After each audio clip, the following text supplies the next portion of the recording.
Emil, if I can find. Yeah, there we go. Recording in progress. So Emil van Eck, who is a PhD candidate at Radbound University, the Department of Geography, and Emil also has an MA in Urban Studies, and he's of course one of our researchers on the Moving Marketplaces project, and going to present some work in progress. So we look forward to that. Thanks, Emil. I'll let you know after 10 minutes. Thank you very much, Gonfor, for your nice introduction. Can you all hear me? Yes. Okay, that's great. Yeah, thank you all. So today I will present a paper I'm currently working on together with Rianne, and yours is working on as well. It's called the privatization of not so urban markets in the Netherlands. So together with Rianne and Joris, we're looking at two markets in the Netherlands. We're looking at one daily market located in the northwestern outskirts of Amsterdam. And it operates from Tuesday until Saturday. And we're also looking at one weekly market in a small town located close to the Belgian border, the town of Valkenswaard. And this is a weekly market which only operates on Thursday. And it is actually this market that serves as a starting point of the paper we are working on and which I will present today. So in 2016, this market was named the best market of the Netherlands by the National Traders Association, CVAH.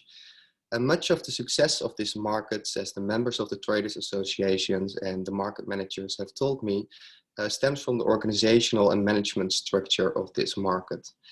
Since 2015, the market in Valkenswaard is no longer managed by the municipality, but by an active group of 5, in this case, mail traders, which are organized in a non-profit organization called Stichting Weekmarkt Valkenswaard.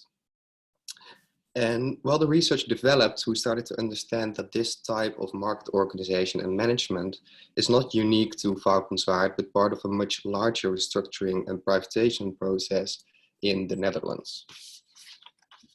So the privatization of markets we see in the Netherlands is a relatively new and unexplored variation of the privatization of public space production. And in the Netherlands, it's also called the Autonomization, or in Dutch, de verzelfstandiging of public space production. We define autonomization as the process through which national and local governments hive off their executive tasks and obligations, such as the organization and management of outdoor markets, to external parties. And such external parties are directly created by the governmental bodies and can therefore also be defined as the so-called quangos, quasi-autonomous non-governmental organization. And the non-profit organization, consisting of those 5 traders in Valkenswaard that I just talked about, can be considered as an example of such a quango. But in order to understand this new organization and management structure of markets, it is important to first situate this whole process in a wider context of neoliberal restructuring processes of recent decades.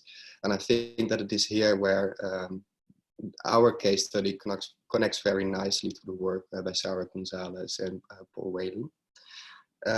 So especially since the 1980s and the 1990s, national, regional and local governments have fundamentally changed their organizational structures by introducing private sector management concepts and techniques, the contracting out of public sector tasks, and the putting policy implementation at arm's length. So it is in this context that municipal governments have the option to create local quangos to take over the organization and management of markets. So since 2010, approximately 50 markets have been autonomized in the Netherlands. In the Netherlands, we have approximately 1,000 markets, so it's not a very high share, but it's actually a lot since this is happening for only 12 years. So in 12 years, 50 markets have been autonomized. And most of the markets are, as you can see on the map on the right side, they're located in the southern, eastern and northern parts of the country. And most of them are not located in cities, but in smaller villages or smaller towns.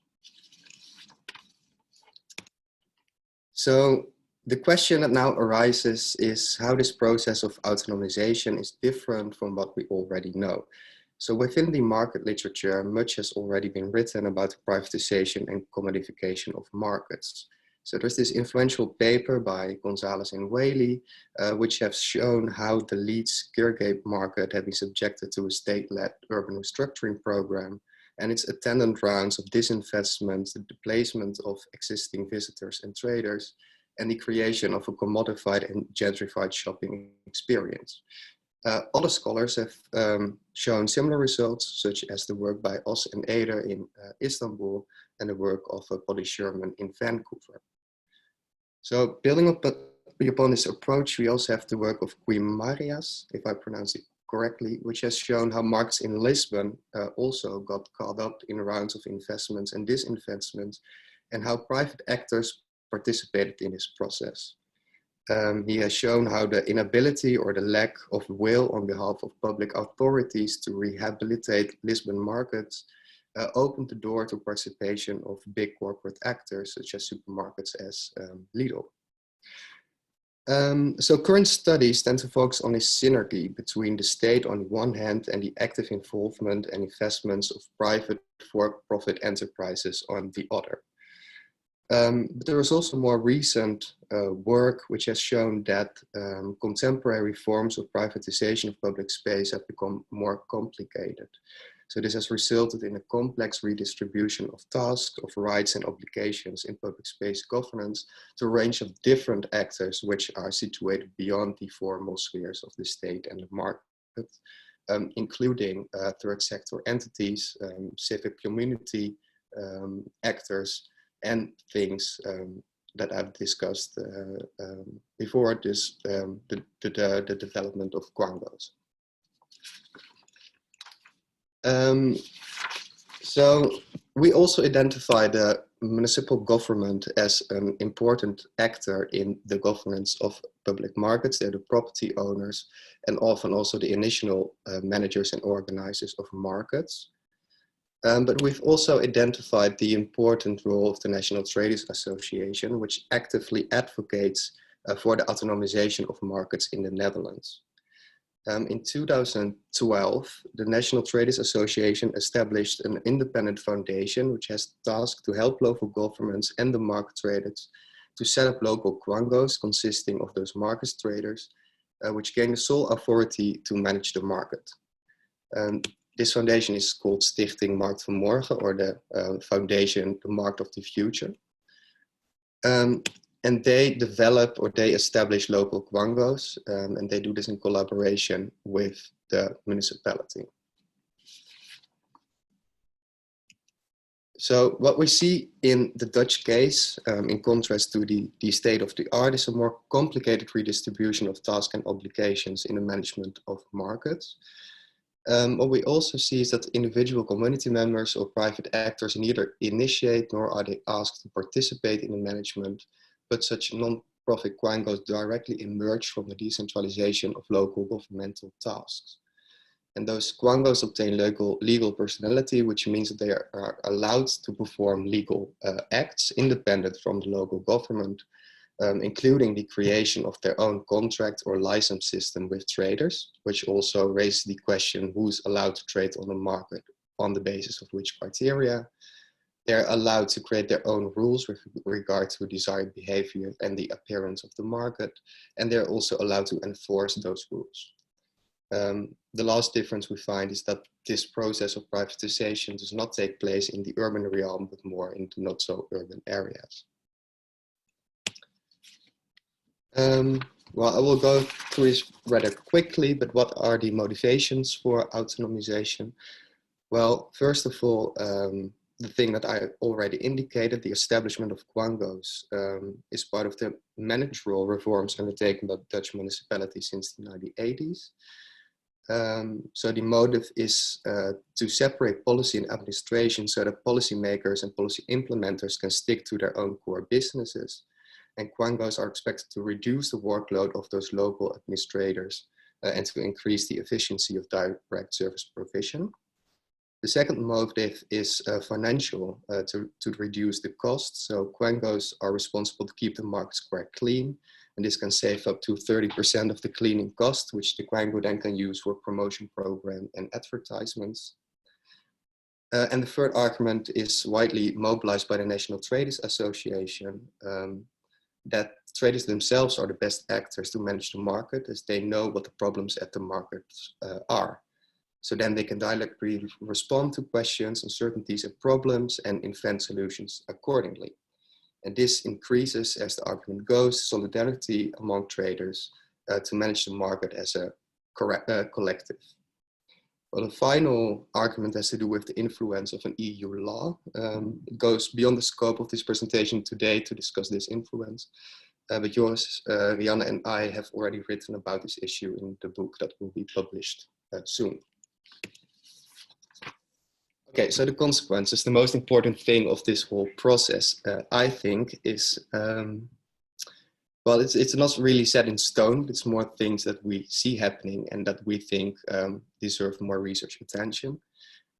So through the lobby activities, the National Traders Association plays a significant role in the autonomization of markets. And it is their discourse that defines the legitimate managers of public space, as well as the rules of inclusion and exclusion they create. And if this thesis proves to be correct, the consequences for local participatory politics are significant, as the idea of citizenry producing a public discourse is turned on its head. This means that we also have to interrogate the sometimes ambivalent nature of quangos. So which traders are in the board of the quango and how do they define the rules of the market? And finally, many quangos invest heavily in the promotion and upgrading of the market itself. The Marketing Valkenswaard, for example, wants to improve the shopping experience of the market. So they invest every week in a specific team to attract visitors from surrounding regions, especially Belgian tourists. The market has become a tourist attraction, especially in the summer months. So this raises also the questions whether visitors still feel at home in the market and to which extent residents with lower income can still afford the upscale quality products that are now sold on the market. And just to give you an indication how this market now looks like is this. So these are, every week they have a different theme and they invite a guest or an organization to perform on the market. And I think that it shows very well how a market becomes commodified beyond the urban realm. So that was my presentation. Thank you. Thank you very much, Emil, and right on time. That's wonderful.